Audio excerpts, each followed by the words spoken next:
নোয়াখালীতে সাম্প্রদায়িক সহিংসতার ঘটনাস্থলে সরকার দলীয় নেতারা, হামলায় জড়িত বিএনপি, দাবি আওয়ামী লীগের। ব্যর্থতা ঢাকতেই পরিকল্পিত বিশৃঙ্খলা, পাল্টা জবাব বিএনপির। সাম্প্রদায়িক শক্তির অপকর্ম এবং বাংলাদেশে সাম্প্রদায়িক অপশক্তির নির্ভরযোগ্য ঠিকানা হচ্ছে বিএনপি। এই ঘটনা ঘটাচ্ছেন তোমরা, কারণ এইসব ঘটনা যদি না ঘটাও তাহলে জনগণ গণতন্ত্রের যে আন্দোলন করবে, তাদের অধিকারের জন্য আন্দোলন করবে, তো ওটাকে ডাইভার্ট করতে হবে, অন্যদিকে দৃষ্টি সরাতে হবে। দেশের বিভিন্ন স্থানে সাম্প্রদায়িক হামলায় জড়িতদের বিচার দাবিতে চট্টগ্রামে বিক্ষোভ।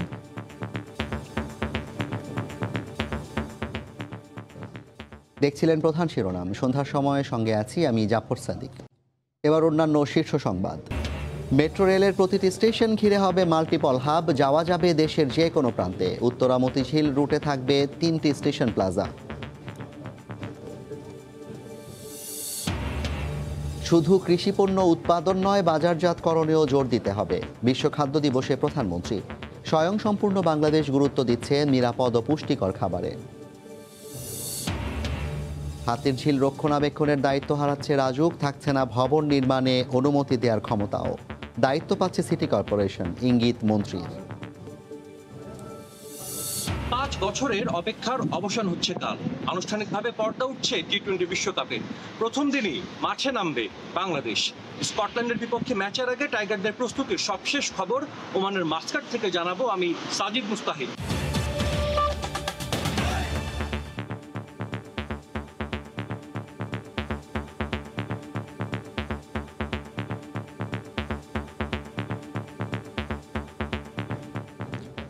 নোয়াখালীতে মন্দিরে হামলার ঘটনাস্থল পরিদর্শন করেছে আওয়ামী লীগের প্রতিনিধি দল। এ সময় ঘটনায় জড়িত কাউকে ছাড় দেয়া হবে না বলে জানান তারা। এদিকে জঙ্গিবাদ উস্কে দিতেই মন্দিরে মন্দিরে বিএনপি হামলা চালিয়েছে বলে দাবি আওয়ামী লীগ নেতাদের। ভিডিও ফুটেজ দেখে সাম্প্রদায়িক হামলায় উস্কানিদাতাদেরও চিহ্নিত করা হচ্ছে বলে জানান তারা। গত কয়েকদিন ধরে সারা দেশে সাম্প্রদায়িক সহিংসতার ঘটনায় উদ্বিগ্ন সচেতন মহল। এ অবস্থায় শুক্রবার নোয়াখালীর চৌমুহনীতে হামলার ঘটনা ঘটে। এতে আতঙ্ক ছড়িয়ে পড়ে পুরো এলাকায়। ঘটনার পর শনিবার সকালে আওয়ামী লীগের একটি প্রতিনিধি দল নোয়াখালীতে ক্ষতিগ্রস্ত বাড়িঘর ও মন্দির পরিদর্শনে যান। আওয়ামী লীগের সাংগঠনিক সম্পাদক আবু সাইদ আল মাহমুদ স্বপন সহ 4 সদস্যের একটি দল সেখানে সবার খোঁজখবর নেন। হামলায় জড়িতদের আইনের আওতায় আনা হবে বলে জানায় প্রতিনিধি দল। যারা এই ঘটনার সঙ্গে সম্পৃক্ত ছিল প্রত্যেককেই খুঁজে বের করে আইনের আওতায় এনে দৃষ্টান্তমূলক শাস্তি দেওয়া হবে। ভবিষ্যতে যেন বাংলাদেশে সকল ধর্মাবলম্বী মানুষ স্বাধীনভাবে অবাধে তাদের ধর্মবিশ্বাস, ধর্মীয় আচার অনুষ্ঠান পালন করতে পারে। এদিকে গত 12 বছরে দেশে হিন্দু সম্প্রদায়ের উপর কোনো হামলা হয়নি দাবি করে আওয়ামী লীগ সাধারণ সম্পাদক ওবায়দুল কাদের বলেন, একটি গোষ্ঠী পরিকল্পিতভাবে সাম্প্রদায়িক হামলা চালিয়েছে। শনিবার সকালে রাজবাড়ী জেলা আওয়ামী লীগের সম্মেলনে ভার্চুয়ালি যোগ দিয়ে তিনি একথা বলেন। সাম্প্রদায়িক শক্তির অপকর্ম এবং বাংলাদেশে সাম্প্রদায়িক অপশক্তির নির্ভরযোগ্য ঠিকানা হচ্ছে বিএনপি। বিএনপি আজকে নির্বাচন আন্দোলনে ব্যর্থ হয়ে রঙিন চশমা ফাঁক দিয়ে বাংলাদেশকে রঙিন দেখছে। এদিন বিকালে চট্টগ্রামের রাঙ্গুনিয়ায় ছাত্রলীগের এক অনুষ্ঠানে তথ্য ও সম্প্রচার মন্ত্রী ডক্টর হাসান মাহমুদ অভিযোগ করে বলেন, কুমিল্লা সহ সারা দেশে সাম্প্রদায়িক সম্প্রীতি নষ্টের পেছনে বিএনপি জামাত দায়ী। কুমিল্লায় যেই ঘটনা ঘটিয়ে সারা দেশে সাম্প্রদায়িক উস্কানি দেওয়া হয়েছে, এটির পিছনে রাজনৈতিক উদ্দেশ্য ছিল। এটির পিছনে বিএনপি জামাত সহ ধর্মান্ধ গোষ্ঠী যুক্ত। বিভিন্ন জায়গায় যারা সাম্প্রদায়িক হামলা চালিয়েছে ভিডিও ফুটেজ দেখে তাদের বিরুদ্ধে ব্যবস্থা নেওয়ার কথাও জানান মন্ত্রী। ওবায়দুল্লাহ মামুন, সময় সংবাদ, ঢাকা। ক্ষমতায় টিকে থাকতে নিজেদের ব্যর্থতা আর অনিয়ম ধামাচাপা দিতেই সরকার পরিকল্পিতভাবে সাম্প্রদায়িক বিশৃঙ্খলা সৃষ্টি করছে, এমনটাই মন্তব্য করেছেন বিএনপি নেতারা। সাম্প্রদায়িক সহিংসতায় যারা জড়িত তাদের দ্রুত খুঁজে বের করে বিচারের আওতায় আনার দাবি জানান তারা। ঢাকা ও চট্টগ্রামে আলাদা আলোচনায় একথা বলেন বিএনপি মহাসচিব সহ কয়েকজন শীর্ষ নেতা। সাংগঠনিকভাবে দলকে শক্তিশালী করতে সারা দেশে নতুন নেতৃত্ব নিয়ে কাজ করছে বিএনপি। উদ্দেশ্য, আগামী নির্বাচন সামনে রেখে দল গোছানোর কাজ দ্রুত এগিয়ে নেয়া। তারই ধারাবাহিকতায় দলটির মহাসচিব শনিবার বিকেলে যোগ দেন চট্টগ্রামে বিএনপির কর্মী সভায়। যে আন্দোলনের মধ্যে দিয়ে মির্জা ফখরুল ইসলাম আলমগীরের বক্তব্যে উঠে আসে দেশের বিভিন্ন স্থানে সাম্প্রদায়িক হামলার ঘটনা। তিনি অভিযোগ করেন সরকারের ইঙ্গিতেই ঘটছে এমন অনাকাঙ্ক্ষিত ঘটনা। আজকে এখন একটা নতুন আপনার ষড়যন্ত্র চক্রান্ত শুরু হয়েছে। তাদের এজেন্টকে নিয়ে তারা ঘটনা ঘটানোর জন্যই বিভিন্ন রকম সমস্যা তৈরি করে তার দাঙ্গা সৃষ্টি করার চেষ্টা করে। আরে করাচ্ছ তো তোমরা, এই ঘটনা ঘটাচ্ছ তোমরা, কারণ তোমরা জানো এইসব ঘটনা যদি না ঘটাও তাহলে জনগণ গণতন্ত্রের যে আন্দোলন করবে, তাদের অধিকারের জন্য আন্দোলন করবে, তো ওটাকে ডাইভার্ট করতে হবে, অন্যদিকে দৃষ্টি সরাতে হবে। এদিকে রাজধানীতে আলাদা দুটি আলোচনায় বিএনপির স্থায়ী কমিটির সদস্য ডক্টর খন্দকার মোশাররফ হোসেন ও মির্জা আব্বাস দাবি করেন একটি চক্র পরিকল্পিতভাবে সাম্প্রদায়িক সহিংসতা ঘটিয়ে ফয়দা লুটছে। সম্প্রীতিকে বিনষ্ট করার জন্য যারা এটা করেছে তাদেরকে খুঁজে বের করে তাদের বিচার দাবি করি। সরকার কর্তৃক সৃষ্ট এই ঝামেলা, পুলিশের কাজ কি? বিএনপি ঠেকানো? এই সমস্ত নোংরামেই ছাড়েন। ক্ষমতা টিকে থাকার জন্য বহু পন্থা অবলম্বন করেছেন। ষড়যন্ত্রকারীদের বিরুদ্ধে সবাইকে সচেতন হওয়ার পাশাপাশি সাম্প্রদায়িক সহিংসতা নিরসনে আইন শৃঙ্খলা বাহিনীকে আরও তৎপর হওয়ার আহ্বান জানান বিএনপি নেতারা। আহমেদ সালেহীন, সময় সংবাদ, ঢাকা। দেশের বিভিন্ন স্থানে সাম্প্রদায়িক হামলার প্রতিবাদে চট্টগ্রামে বিক্ষোভ মিছিল ও মানববন্ধন হয়েছে। এদিকে পরিকল্পিতভাবে ধর্মীয় সহিংসতা সৃষ্টি করে একটি মহল আন্তর্জাতিকভাবে দেশের ভাবমূর্তি ক্ষুণ্ণ করতে চায় বলে মন্তব্য করেছেন বাংলাদেশ হিন্দু বৌদ্ধ খ্রিস্টান ঐক্য পরিষদ। শনিবার বিকেলে চট্টগ্রাম প্রেস ক্লাবের সামনে মানববন্ধনে অংশ নিতে জড়ো হন সাধারণ মানুষ সহ বাংলাদেশ পূজা উদযাপন পরিষদের শত শত নেতাকর্মী। এ সময় বক্তারা বলেন, যারা দেশের উন্নয়নে বিশ্বাস করে না এবং উন্নয়ন ব্যাহত করতে চায় তারাই এই ঘটনা ঘটিয়েছে।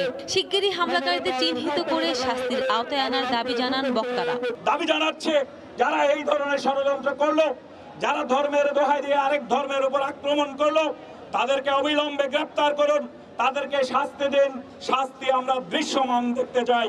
এদিকে পরিকল্পিতভাবে ধর্মীয় সহিংসতা সৃষ্টি করে একটি মহল আন্তর্জাতিক পরিসরে দেশের ভাবমূর্তি ক্ষুণ্ণ করতেই এই ঘটনা ঘটিয়েছে বলে মন্তব্য করেছেন বাংলাদেশ হিন্দু বৌদ্ধ খ্রিস্টান ঐক্য পরিষদের সাধারণ সম্পাদক অ্যাডভোকেট রানা দাশগুপ্ত।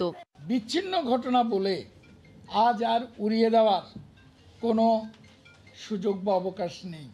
একদিকে বাংলাদেশের ভাবমূর্তি আন্তর্জাতিক পরিসরে বিনষ্ট করা, অন্যদিকে অস্থিতিশীল পরিস্থিতি তৈরি করে মুক্তিযুদ্ধের চেতনার ধারায় অগ্রসরমান উন্নতিকে ব্যাহত করা। সাম্প্রদায়িক মহলের চক্রান্ত প্রতিরোধে সর্বস্তরের জনগণের ঐক্যবদ্ধ ভূমিকা পালনের আহ্বান জানান। ধর্ম অবমাননার অভিযোগ তুলে গত কয়েকদিনে দেশের বিভিন্ন স্থানে সহিংসতা হয়। সাদিয়া আফরিন, সময় সংবাদ। দেশে কৃষি উৎপাদন বাড়ানোর পাশাপাশি নিরাপদ পুষ্টি সমৃদ্ধ খাদ্য উৎপাদন ও বাজারজাতকরণ ব্যবস্থার উন্নয়নে সরকার জোর দিচ্ছে বলে জানিয়েছেন প্রধানমন্ত্রী শেখ হাসিনা। বিশ্ব খাদ্য দিবস উপলক্ষে আয়োজিত সেমিনারে ভার্চুয়ালি অংশ নিয়ে তিনি কথা বলেন। কৃষি গবেষণায় গুরুত্ব বাড়ানোর পাশাপাশি কোনোভাবেই যেন উৎপাদন ব্যাহত না হয় সেদিকে লক্ষ্য রাখার তাগিদ দেন সরকার প্রধান। বর্তমানে বাংলাদেশে মোট খাদ্যশস্য উৎপাদন বেড়ে দাঁড়িয়েছে 4,53,43,000 মেট্রিক টন। 2020-21 অর্থবছরে রেকর্ড পরিমাণ 2 কোটি টনেরও বেশি বোরো উৎপাদন হয়েছে, যা দেশের ইতিহাসে সর্বোচ্চ। ধান, চাল, সবজি এবং মাছ, মাংস, দুধ, ডিম সহ প্রয়োজনীয় খাদ্য উৎপাদনে বাংলাদেশ বিশ্বে এক অনন্য অবস্থানে রয়েছে। আমাদের কর্মই আমাদের ভবিষ্যৎ। ভালো উৎপাদনে ভালো পুষ্টি আর ভালো পরিবেশেই উন্নত জীবন, এই প্রতিপাদ্যে পালিত হচ্ছে বিশ্ব খাদ্য দিবস 2021।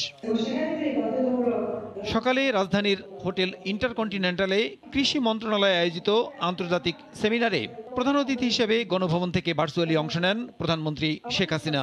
জানান, খাদ্য নিয়ে আগামী 2100 সাল পর্যন্ত সরকারের পরিকল্পনার কথা। আমরা সেই 96 সালে কৃষি নীতি, 1999 নতুন কৃষি সম্প্রসারণ নীতি, 1996 প্রথম করি, এরপর কৃষি নীতি 1999 প্রণয়ন করি এবং গবেষণার জন্য আমরা বিভিন্ন উদ্যোগ নিই।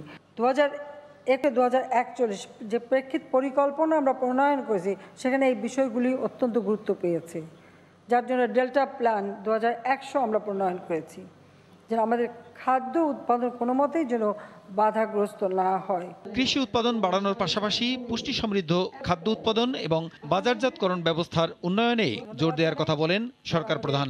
নিরাপদ খাদ্য উৎপাদন ও পুষ্টি চাহিদাপূর্ণ সবাইকে সচেতন থাকার জন্য আহ্বান জানাই। আরেকটা কথা মনে রাখতে হবে যে আমাদের খাদ্য অপচয়টা কমাতে হবে, অপচয় যেন না হয়। শুধু উৎপাদন বাড়ালে হবে না, সাথে সাথে আমাদের বাজারজাত করাটা এটার দিকে দৃষ্টি দিতে হবে। দেশের মানুষের ভাগ্য উন্নয়নে কৃষি উৎপাদন সহ সরকারের উন্নয়ন কর্মকাণ্ড কোনোভাবেই যেন বাধাগ্রস্ত না হয় সেজন্য তৎপর থাকার তাগিদ দেন প্রধানমন্ত্রী। প্রসূন আশিস, সময় সংবাদ, ঢাকা। স্বপ্ন বুনে এগিয়ে চলছে মেট্রো রেলের লাইন। প্রতিটি স্টেশন ঘিরে থাকবে মাল্টিপল হাব, যেখান থেকে যাওয়া যাবে দেশের যে কোনো প্রান্তে। উত্তরা থেকে মতিঝিল রুটে হবে 3টি স্টেশন প্লাজা। পাশাপাশি ফার্মগেটেও একটি স্টেশন প্লাজা তৈরির পরিকল্পনা করছে কর্তৃপক্ষ।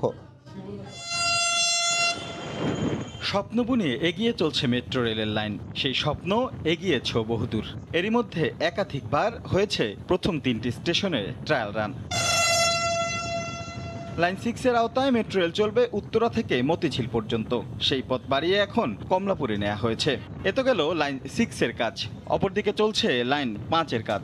উড়াল পাতাল মিলিয়ে এই রুটে হেমায়েতপুর থেকে শুরু হয়ে ভাটারায় গিয়ে মিলবে। সেই সঙ্গে মেট্রো রেলের বাকি রুটগুলোর পরিকল্পনাও এগিয়ে চলছে সমান তালে। কর্তৃপক্ষ বলছে প্রতিটি লাইনই হবে একটি করে মাল্টিপল হাব, যা আশপাশের প্রতিটি রুটে যুক্ত করবে এই স্টেশনের সঙ্গে। এসব স্টেশনে নেমে কেবল রাজধানীর যে কোনো প্রান্তেই নয়, ঢাকার বাইরের যে কোনো জায়গায় যাবার পথ মিলবে।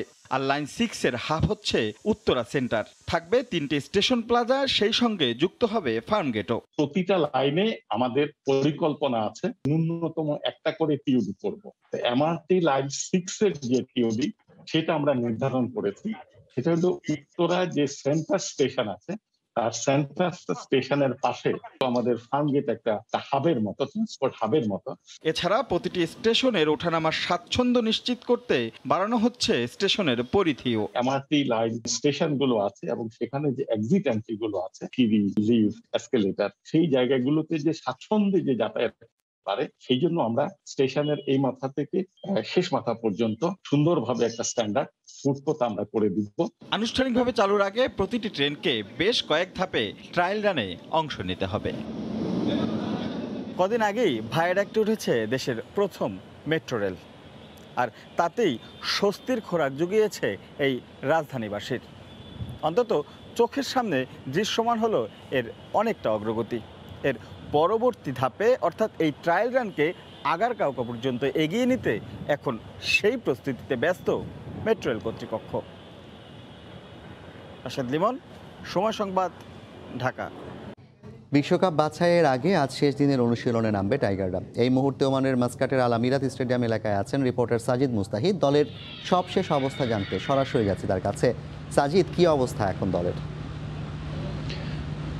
জাফর, আগামীকাল বাংলাদেশের বিশ্বকাপ মিশন শুরু হচ্ছে। বাংলাদেশ প্রথম ম্যাচে কিন্তু আমরা জানি যে স্কটল্যান্ডের বিপক্ষে মাঠে নামবে। বাংলাদেশ দলের অনুশীলন করার কথা রয়েছে কিছুক্ষণ পরে। স্থানীয় সময় সন্ধ্যা 6টায় কিন্তু বাংলাদেশ অনুশীলন করবে। তার আগে বিশ্বকাপের প্রথম ম্যাচে মাঠে নামার আগে অফিসিয়াল প্রেস কনফারেন্সে সাংবাদিকদের মুখোমুখি হবেন অধিনায়ক মাহমুদুল্লাহ রিয়াদ। আমরা জানি আজ সকালে আইপিএল শেষ করে দলের সঙ্গে যোগ দিয়েছেন সাকিব আল হাসান। তিনি অনুশীলনে আসবেন বলে আমরা যতটুকু জানতে পেরেছি। এবং এবারের এই বিশ্বকাপটা কিন্তু বিশেষ ব্যবস্থাপনায় হচ্ছে এবং একই সঙ্গে মাস্কাট কিন্তু ওমানের মাস্কাটের আল আমিরাত স্টেডিয়াম প্রথমবারের মতো এত বড় কোনো ইভেন্ট আয়োজন করতে যাচ্ছে। এখনও কিন্তু বলা যায় মাঠের অনেক কিছুই প্রস্তুত না। শেষ মুহূর্তে সব কিছু শতভাগ প্রস্তুত করার কিন্তু একটা চেষ্টা চলছে। এবার আপনাকে একটু বাংলাদেশ দলের কথা জানাতে যাব। বাংলাদেশ দল কিন্তু বেশ ভালো একটা 3টা সিরিজ খেলে একটা ভালো আত্মবিশ্বাস নিয়ে ওমানে এসেছিল। তবে পরপর 2টি ম্যাচ হেরে কিছুটা হলেও কিন্তু সেই আত্মবিশ্বাসে আঘাত লেগেছে বাংলাদেশের। যদিও বাংলাদেশ টিম ম্যানেজমেন্ট কিন্তু বলছে যে এই হারগুলো হয়তোবা মূল পর্বে অতটা ম্যাটার করবে না, কারণ আমরা জানি যে বাংলাদেশের প্রথম পর্বের প্রতিপক্ষ যারা আছে তারা কেউই কিন্তু আইসিসির পূর্ণ সদস্য না। স্বাগতিক ওমান, পাপুয়া নিউ গিনি এবং স্কটল্যান্ডের মুখোমুখি হবে বাংলাদেশ। তো কালকের ম্যাচটা স্কটল্যান্ডের বিপক্ষে। স্কটল্যান্ড কিন্তু আমরা জানি এবার আইসিসির প্রথম পর্বে খেলছে স্কটল্যান্ড। স্কটল্যান্ড এবং একই সঙ্গে তারাও কিন্তু চাইবে যে শুরুটা একটা ভালো করতে এবং সুপার 12 যেটা আসলে বাংলাদেশেরও ইনিশিয়াল লক্ষ্য বলা যায় সেই সুপার 12-এ জায়গা করে নেয়ার। আর বাংলাদেশ দলের কথা বলতে চাই, মাহমুদুল্লাহ রিয়াদ কিন্তু 3টি প্রস্তুতি ম্যাচের কোনোটিতেই খেলেননি।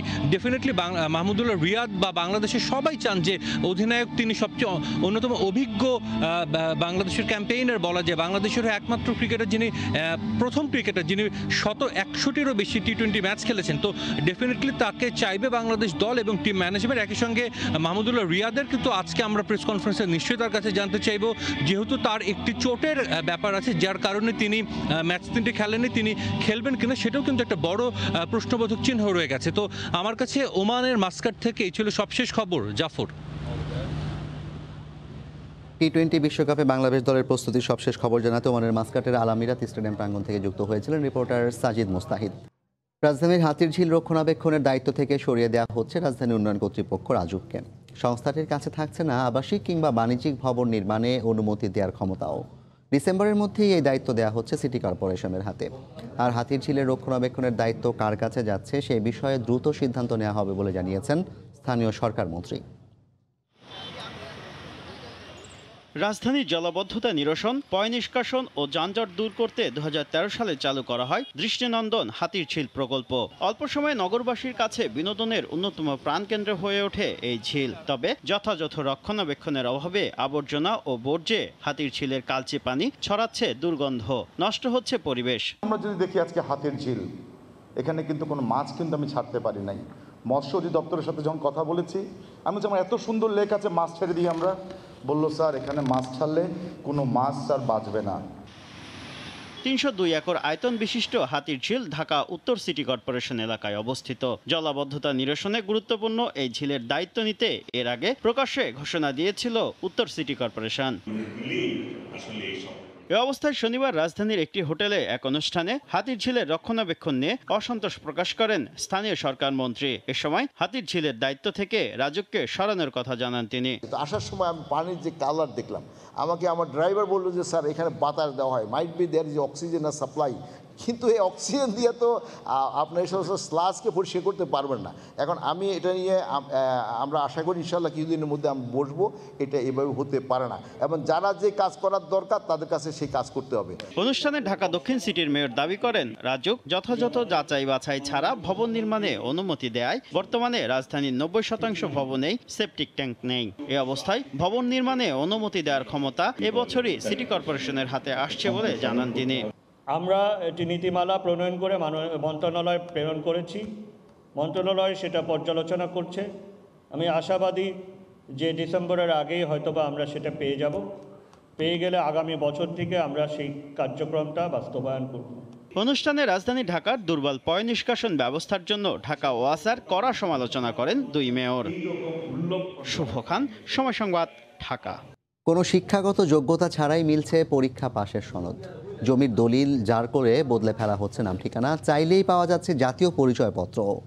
এমন জাল কাগজপত্র তৈরির এক কারিগরকে গ্রেপ্তারের পর পুলিশ বলছে সুযোগ সন্ধানীরাই তার কাছ থেকে অবৈধ দলিল দস্তাবেজ তৈরি করেন। বুলবুল রেজার রিপোর্ট। কম্পিউটার কম্পোজের দোকানি শরীফুল ইসলাম, তার দোকানের বিশেষ চাহিদা রয়েছে অনেকের কাছেই। বিভিন্ন সফটওয়্যার ব্যবহার করে কয়েক মিনিটেই চাহিদা মতো জাল কাগজপত্র তৈরি করতে পারদর্শী তিনি। জেএসসি থেকে মাস্টার্স যে কোনো সনদ চাইলেই পাওয়া যায় তার কাছে।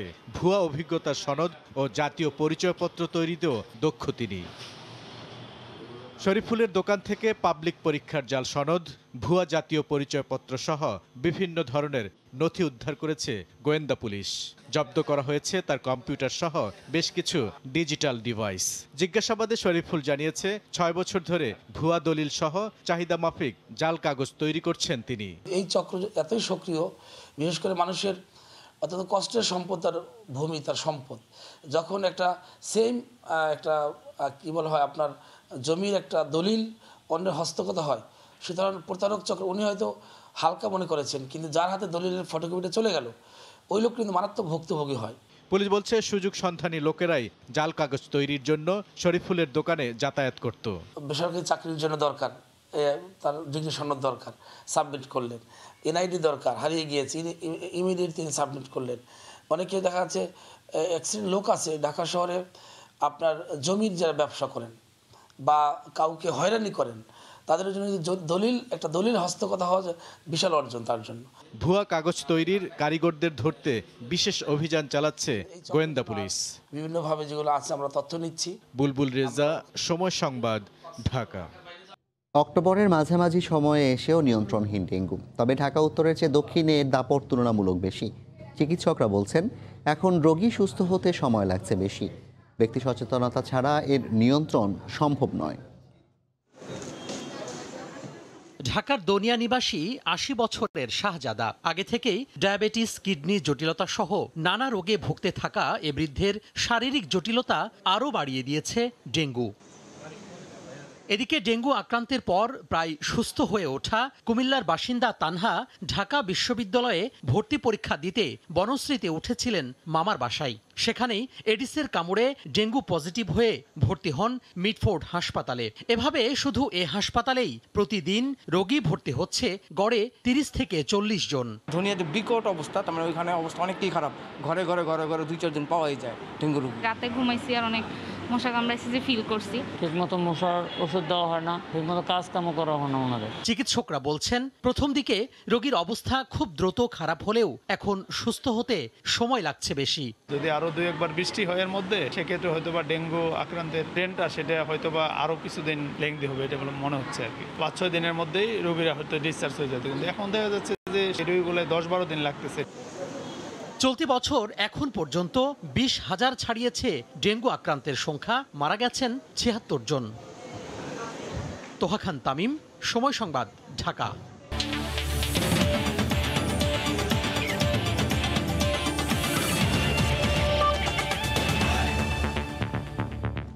সাব ফাইনালের খবর। হাই ভোল্টেজ ম্যাচে মুখোমুখি হবে ভারত নেপাল। মালদ্বীপের রাশমিথানু স্টেডিয়ামে ফাইনাল ম্যাচটি শুরু হবে রাত ৯টায়। প্রথমবারের মতো ফাইনালে উঠে বাজিমাত করতে মরিয়া নেপাল, তবে শক্তিমত্তা ও পরিসংখ্যানে ঢের এগিয়ে ভারত। ২০১৩ সালে সবশেষ সাফে ভারতকে হারিয়েছিল নেপাল, এরপর আর কখনো হারাতে পারেনি। তাই কঠিন চ্যালেঞ্জ অপেক্ষা করছে হিমালয়ের দেশটির সামনে। অন্যদিকে ড্র করে ফাইনালে ওঠা ভারত শেষ ম্যাচে করেছে ৩ গোল, তাই স্কোরিংয়ে ফেরায় আশা জাগাচ্ছে কোচ ইগোর স্টিমাচকে। ভারতের অধিনায়ক সুনীল ছেত্রী টুর্নামেন্টের টপ স্কোরার, ৪ ম্যাচে ৪ গোল করেছেন তিনি। তবে এই ম্যাচে ভারত ডিফেন্ডার শুভাশিস বোস আর ব্রান্ডন ফার্নান্দেসকে পাচ্ছে না। এই পর্যায়ে শীর্ষ সংবাদ জানিয়ে দিচ্ছি আরেকবার। নোয়াখালীতে সাম্প্রদায়িক সহিংসতার ঘটনাস্থলে আওয়ামী লীগ নেতারা জড়িত, বিএনপি দাবি ওবায়দুল কাদেরের। ব্যর্থতা ঢাকতেই পরিকল্পিত বিশৃঙ্খলা, পাল্টা জবাব বিএনপির। বিভিন্ন স্থানে সাম্প্রদায়িক হামলার প্রতিবাদে বিক্ষোভ, দেশের ভাবমূর্তি ক্ষুণ্ণ করতে বিশৃঙ্খলা, বিচার দাবি হিন্দু, বৌদ্ধ, খ্রিস্টান ঐক্য পরিষদের। এই ছিল সন্ধ্যার সময়, সঙ্গে থাকুন সময়।